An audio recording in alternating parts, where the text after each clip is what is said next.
चौथ्या आठवड्याच्या दुसऱ्या मॉड्यूलमध्ये आपले स्वागत आहे. आपण दोन दोलनांकडे पाहत आहोत आणि हे एका अर्थाने भागातील दोन भाग 2-2 आणि नेहमीच्या काळात पुढे जाण्यापूर्वी आपण पटकन रिकॅप करू. आपण दोन दोलनांद्वारे म्हणत आहोत म्हणजे आपण एकत्र जोड्या अनेक कण. तर आपण याचा विचार करू शकता की ते आहे जसे स्प्रिंग ने अनेक कणांसह इन्स्टन्स आहेत, परंतु प्रत्यक्षात आपल्याला खरोखर स्प्रिंग किंवा अशा कोणत्याही भौतिक वस्तू एकत्र जोडण्यासाठी आवश्यक नाही. संभाव्य संवाद असल्यास त्याचे पुरेसे. आपण टर्म मध्ये पाहिले दोन पेंड्युलम चे हे उदाहरण स्प्रिंग स्थिर केजच्या स्प्रिंगसह एकत्र आले मध्ये प्रवेश करणारी नवीन गोष्ट म्हणजे जेव्हा आपण या सिस्टम मधील कणांना त्रास देता तेव्हा दुसरा आपोआप किंवा नंतर डिस्टर्बन्स होईल, तर दोघेही सुरू करतील ओसिलेटिंग. तर आपण त्यापैकी ला आयसोलेशनमध्ये आहे हे मानू शकत नाही. इतर म्हणून दुसऱ्या शब्दांत विचार न करता आपल्याकडे एकूण सिस्टम आहे जी असे म्हणते की आपल्याकडे ते स्लाइडमध्ये आहे असे दोन कण आहेत किंवा कदाचित यात कण मध्ये काही मोठ्या संख्येने कण असतात. जर आपण ते वैयक्तिक कणांमध्ये म्हणून मानू शकत नाही तर त्याचा च्या एकूण संख्या मध्ये विचार केला पाहिजे आणि आपण या कणांच्या प्रत्येक कणांकरिता हालचालीची इक्वेशन्स खाली लिहिण्याची गरज होती. तर आपण म्हणालो की पहिल्या कणाच्या विस्थापनास x म्हटले जाते आणि सेकंड कणच्या विस्थापनास y असे म्हणतात आणि आपण या प्रत्येकाशी संबंधित गती ची समीकरणे लिहिली. तर सर्वसाधारणपणे आपण असे मानतो की x हे y पेक्षा मोठे आहे आणि आपल्याकडे ही दोन समीकरणे आहेत आणि नेहमी म्हणून आपण ओळखले की Lg ने गुरुत्वाकर्षण प्रवेग हा वेग आहे आणि L हे क्वांटिटी आहे जे पेंड्युलम ओमेगा 0 स्क्वेअर मधील स्ट्रिंगची लांबी आहे जी वैयक्तिक सिस्टमची नैसर्गिक फ्रिक्वेन्सी G बाय L आता आहे. यासह आम्ही दोन समीकरणे जोडणे आणि दोन समीकरणे वेगळे करणे ही युक्ती केली. आणि जेव्हा आपण दोन समीकरणे जोडली आणि दोन समीकरणे विभक्त केली, आपण समीकरणांच्या नवीन सेटवर गेलो आणि ते करण्यास सक्षम होतो. आपण जे काही केले ते पासून जायचे होते.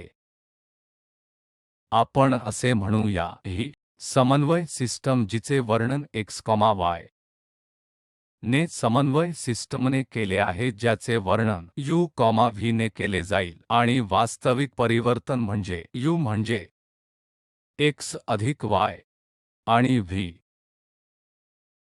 x वजा y आहे जेणेकरून आपण हे परिवर्तन कराल. आपण जे पाहाल ते म्हणजे दोन समीकरणांचा हा विशिष्ट संच समीकरणे या दोन सेटमध्ये ट्रान्सफॉर्म होईल समीकरणे आणि जसे तुम्ही पाहू शकता की ही दोन इक्वेशन आता स्वतंत्र इक्वेशन आहेत. याचा अर्थ u साठी इक्वेशन आहे v मध्ये v समाविष्ट नाही आणि v च्या इक्वेशनमध्ये u समाविष्ट नाही, म्हणून ते गतीच्या एका मितीय ऑसिलेटर इक्वेशनसारखे आहेत जे आपण आधी पाहिले होते. त्यामुळे आपण प्रथम केससाठी प्रथम मध्ये फ्रिक्वेन्सी लिहू शकतो. फ्रिक्वेन्सी अशी होती हे आपण ही ओळख केली आणि दुसऱ्या प्रकरणात फ्रिक्वेन्सी याद्वारे दिली जाते.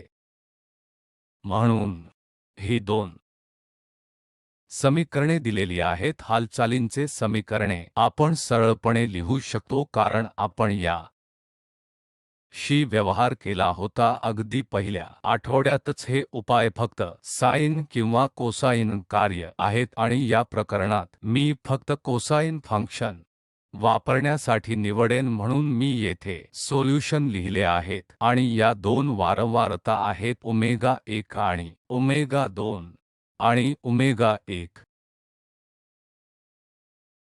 ओमेगा शून्याशी संबंधित आहे तर ओमेगा 1 चौरस ओमेगा 0 चौरस असेल तर ओमेगा 2 चौरस ओमेगा 0 चौरस अधिक 2k बाय m आणि फाय 1 आणि फाय 2 दोन फेज आहेत. पुढे जाण्यासाठी मी पर्यंत अँप्लिट्यूड्स आणि फेजसाठी पर्याय बनवणार आहे. म्हणून मी अँप्लिट्यूड्स u0 घेऊ आणि v0 दोन वेळा a च्या बरोबर आहे म्हणून मला फक्त अँप्लिट्यूड्स समान करायचे आहे म्हणून ते विश्लेषण सुलभ करते आणि पुन्हा त्याच कारणास्तव मी फाय 1 आणि फाय 2 देखील शून्याच्या बरोबरीने घेईन. अशा परिस्थितीत हे उपाय येतील.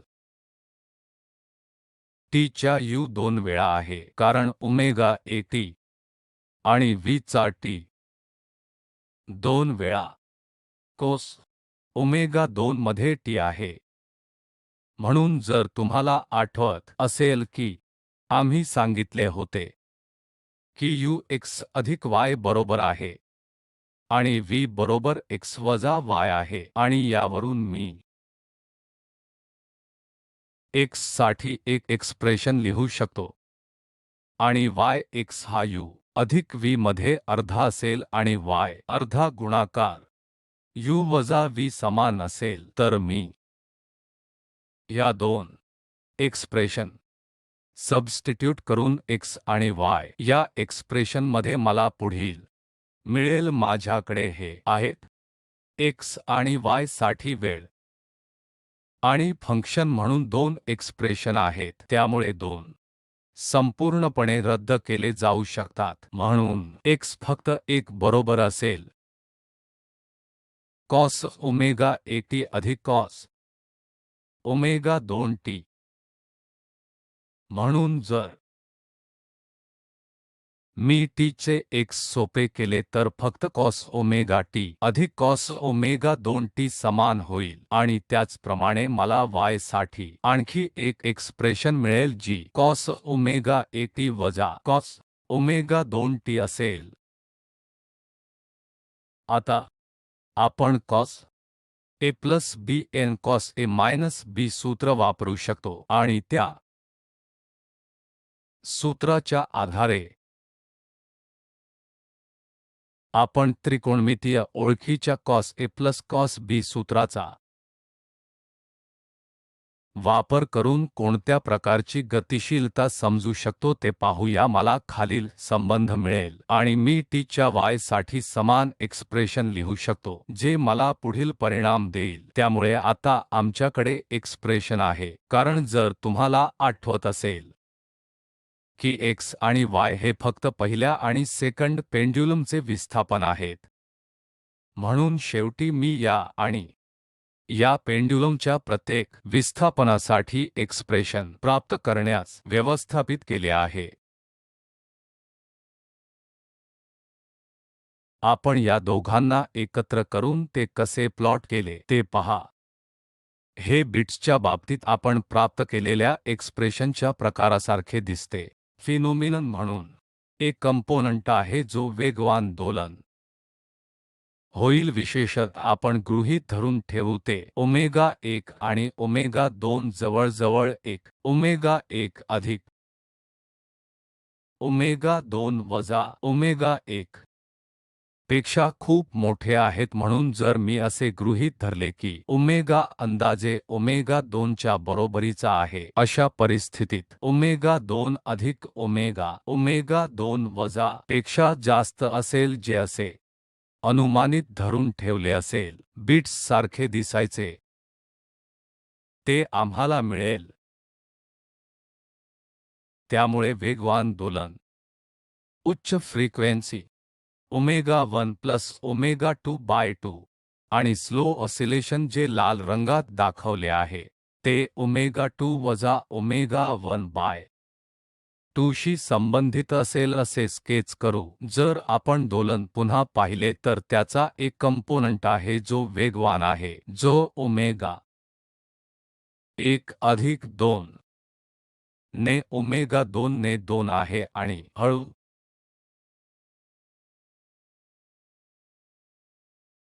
दोल आहे जे या लाल प्रोफाइलद्वारे दिले जाईल जे ओमेगा 1 वजा 2 ने केले जाईल.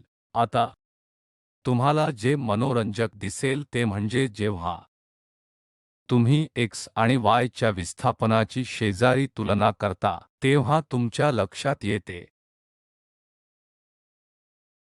की या टप्प्यावर जेव्हा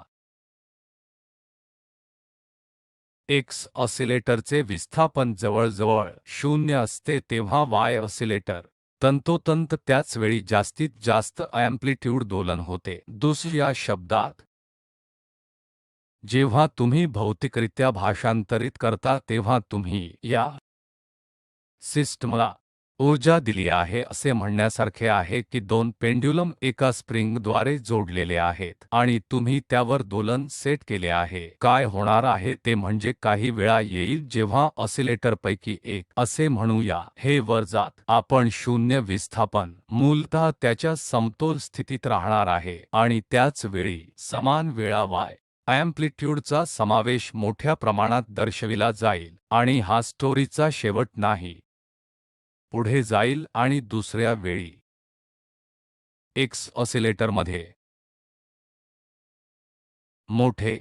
मोठेपणा असेल कुठेतरी येथे आणि तंतोतंत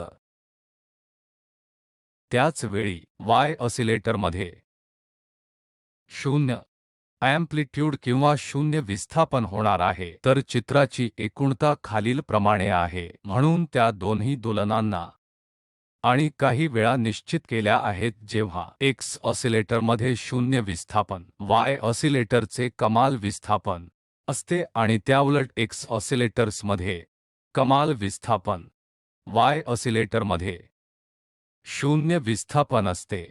आता तुम्ही कल्पना करू शकता की विस्थापन 0 आहे असे म्हणण्याचा अर्थ काय आहे. कण अजिबात दोलन करत नाही आणि अशा परिस्थितीत वेलोसिटी 0 असेल हे देखील तुम्ही सत्यापित करू शकता. म्हणजे याचा अर्थ असा की त्या क्षणी कणाची कायनेटिक एनर्जी त्या बिंदू देखील 0 आहे. म्हणून ही निळा बिंदू ऊर्जा दर्शवितो. या प्रकरणात ऑसिलेटर्सपैकी एक x ऑसिलेटर आहे जवळजवळ 0 आणि y ऑसिलेटरमध्ये सर्व ऊर्जा असते. सुरुवातीला आपण त्या दोघांना ऊर्जा देता परंतु एक बिंदू हा असा आला आहे जेव्हा x ऑसिलेटरमध्ये जवळजवळ 0 ऊर्जा असते परंतु y ऑसिलेटरमध्ये सर्व ऊर्जा असते. परंतु कालांतराने आपण जे पाहता ते आहे जर आपण येथे लाल पॉइंट आणि येथे लाल पॉइंट पाहिले तर आपण हे लक्षात घ्या.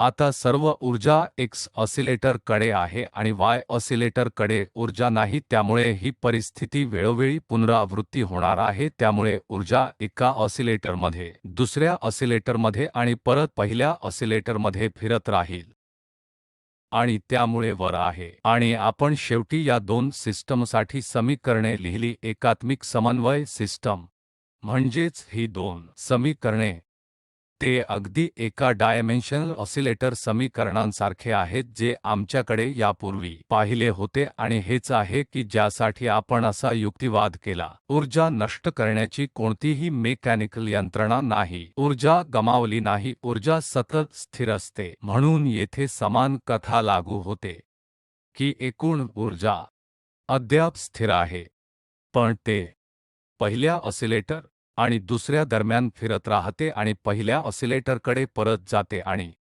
अशाच प्रकारे पहिल्या समीकरणांमध्ये आपण या जोडलेल्या ऑसिलेटरचे वर्णन XY कोऑर्डिनेट सिस्टम आणि दुसऱ्याच्या संदर्भात करतो. आपण U आणि V च्या दृष्टीने फक्त ट्रान्सफॉर्म समन्वय सिस्टम वापरतो तर आपण U आणि V ऑसिलेटर्स च्या दृष्टिकोनातून पाहिल्यास ऊर्जा ते U आणि V ऑसिलेटर दरम्यान शटलिंग ठेवू शकत नाही कारण U आणि V दोन स्वतंत्र ऑसिलेटर्स आहेत, ते एकमेकांशी संवाद साधत नाहीत. हेच आहे आपण पाहतो. जेव्हा आपण या दोन समीकरणे पुन्हा पाहतो तेव्हा लक्षात ठेवा त्यातील प्रत्येक जण स्वतंत्र एक आयामी हार्मोनिक ऑसिलेटर सारखा असतो जो वारंवारता भिन्न असते. तर U एक स्वतंत्र ऑसिलेटर V आहे. आणखी एक स्वतंत्र ऑसिलेटर आहे. आपण सुरुवातीला U आणि V मध्ये जी काही ऊर्जा ठेवली होती ती U आणि V मोडमध्ये राहील कायमचे. तर आपण लिहूया हे सर्व परिणाम. आपण खाली लिहिलेले दोन नवीन कोऑर्डिनेट्स U आणि V यांना सामान्य निर्देशांक किंवा सामान्य पद्धती असे म्हटले जाईल. आणि आपण आधीच पाहिल्याप्रमाणे U आणि V हे नवीन निर्देशांक X आणि Y शी संबंधित आहेत. फरक असा आहे की X आणि Y समन्वय सिस्टममध्ये हे दोन ऑसिलेटर्स जोडले गेले आहेत, परंतु U आणि V मध्ये ते अनकपल्ड आहेत. म्हणून आपल्याला त्याची एक स्थानिक निर्देशांक प्रणाली स्लॅश सिस्टम आवश्यक आहे ज्यासाठी U आणि V एकत्र सामान्य समन्वय म्हणतील किंवा T च्या U आणि V च्या T ला सामान्य मोड म्हणतात किंवा T आणि V च्या U द्वारे दिलेल्या दोलनाचा पॅटर्न म्हटले जाईल. T चे सामान्य मोड असतील. आणि त्याचप्रमाणे आपण हे देखील पाहिले की त्या दोन फ्रिक्वेन्सी होत्या, एक U मोडशी संबंधित आणि दुसरी V मोडशी संबंधित आहे. दोन फ्रिक्वेन्सी ओमेगा 1 आणि ओमेगा 2 या U आणि V मोडशी संबंधित आहेत आणि या दोन फ्रिक्वेन्सीजला नॉर्मल फ्रिक्वेन्सी किंवा नॉर्मल मोड फ्रिक्वेन्सी म्हणतात. आणि या फ्रिक्वेन्सी एक डायमेन्शनल ऑसिलेटरच्या फ्रिक्वेन्सीपेक्षा स्पष्टपणे वेगळ्या आहेत. असे होते की U एक मोड किंवा एक मोड हा एक वैयक्तिक पेंड्युलम ची फ्रिक्वेन्सी शी संबंधित आहे आणि दुसरे म्हणजे दोन पेंड्युलम आणि मी सहयोगी दरम्यान स्प्रिंगची उपस्थिती लक्षात घेते. ऊर्जा उदा U मोड सह एक किंवा मला ते U आणि ऊर्जा EV म्हणू द्या. संपूर्ण सिस्टमची एकूण ऊर्जा ही वेळेचा कार्य करणार नाही आणि स्थिर मूल्य UVV असेल. दुसरीकडे मी X आणि Y मोडसह समान गोष्ट करू शकतो तसेच तरी X आणि Y ही एकूण ऊर्जा असेल जी स्थिर असेल, परंतु अत्यंत महत्त्वपूर्ण यापैकी प्रत्येक X आणि EY स्वतः स्थिर होणार नाही. X हे वेळेचे कार्य असेल आणि EY हे वेळेचे कार्य असेल, परंतु X आणि EY ची बेरीज वेळेपेक्षा स्थिर असेल. तर जेव्हा आपण सामान्य मोड आणि त्यांच्याशी संबंधित ऊर्जा या दृष्टिकोनातून पाहाल, मी पुन्हा सांगतो, असोसिएटेड एनर्जी U आणि EV आहे, त्यातील प्रत्येक स्थिर आहे आणि एकूण ऊर्जा देखील एक स्थिर आहे. म्हणून सामान्य मोड समन्वय सिस्टममध्ये म्हणून दोन मोडमध्ये ऊर्जेची अदलाबदल केली जाते, प्रत्येकी एक स्वतंत्र ऑसिलेटर सारखे कार्य करते. आम्हाला समजले आहे की रोजी आमच्या विश्लेषण अवलंबितांची पद्धत गती दोन समीकरणे जोडून आणि वजाबाकी करून आपण स्पष्टपणे सक्षम केले. गतीची दोन समीकरणे, दोन अनकपल्ड समीकरणे घेण्यास ती एक युक्ती होती जी आपण नियुक्त केली होती. आता हे स्पष्ट नाही की जर मी अधिक क्लिष्ट लिहिले तर याचा अर्थ मी अधिक क्लिष्ट जोडलेल्या प्रणालींचे विश्लेषण केल्यास डिस्ट्रिक्ट नेहमी कार्य करेल. म्हणून आपल्याला अशा दोन कपल सिस्टम व्यवहार करण्याचा सामान्य मार्ग शोधण्याची आवश्यकता आहे आणि पुढील मॉड्यूलमध्ये हेच करू.